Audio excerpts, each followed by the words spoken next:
Visakha steel plant ను కాపాడుకోవడానికి కాంగ్రెస్ అన్ని విధాలుగా పోరాడుతుందన్నారు APCC chief Sharmila. Visakha steel plant లో ఈఓఐలను రద్దు చేయాలని విశాఖ ఉక్కు పరిరక్షణ పోరాట కమిటీ ఆధ్వర్యంలో విజయవాడ ఎంబీకే భవన్ లో ఏర్పాటు చేసిన అఖిలపక్ష పార్టీల రౌండ్ టేబుల్ సమావేశంలో ఈ వ్యాఖ్యలు చేశారు. పార్టీలకు అతీతంగా అందరూ స్టీల్ ప్లాంట్ ప్రైవేటీకరణ కాకుండా పోరాడాలని పిలుపునిచ్చారు. కూటమిలో కీలకంగా వ్యవహరిస్తున్న చంద్రబాబు విశాఖ స్టీల్ ప్లాంట్ ను ప్రైవేటీకరణను ఆపలేకపోవడం దురదృష్టకరమన్నారు షర్మిల. చంద్రబాబు విశాఖ స్టీల్ ప్లాంట్ పై ఎందుకు మాట్లాడడం లేదో ప్రజలకు సమాధానం చెప్పాలని డిమాండ్ చేశారు. తెలుగుదేశం అయినా సరే, జనసేన అయినా సరే, వైసీపీ అయినా సరే, ఆఖరికి బీజేపీ అయినా సరే, ఆంధ్ర రాష్ట్ర ప్రజలకు న్యాయం చేయటం కోసం విశాఖ స్టీల్ మీద ఒక్క తాటి మీదకి రావాలి. అందరూ కలిసి పోరాటం చేస్తేనే ఇది మనం కాపాడుకోగలం.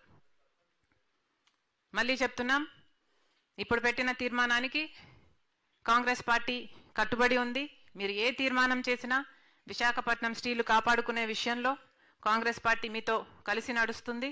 అసలు ఈ విశాఖ స్టీల్ను నిర్మించిందే కాంగ్రెస్ పార్టీ.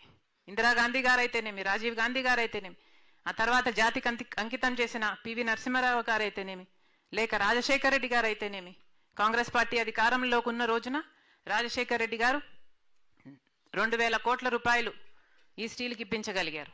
4,000 మందికి ఉద్యోగాలు ఇప్పించగలిగారు. అసలు క్యాప్టివ్ మైన్స్ విశాఖ స్టీల్కు కలిగి ఉండాలి అని ఆ రోజు అనంతపూర్లో ఒక మైన్స్ని ఐడెంటిఫై చేసి ట్రైపార్టీ అగ్రిమెంట్ వరకు కూడా తీసుకువెళ్లారు.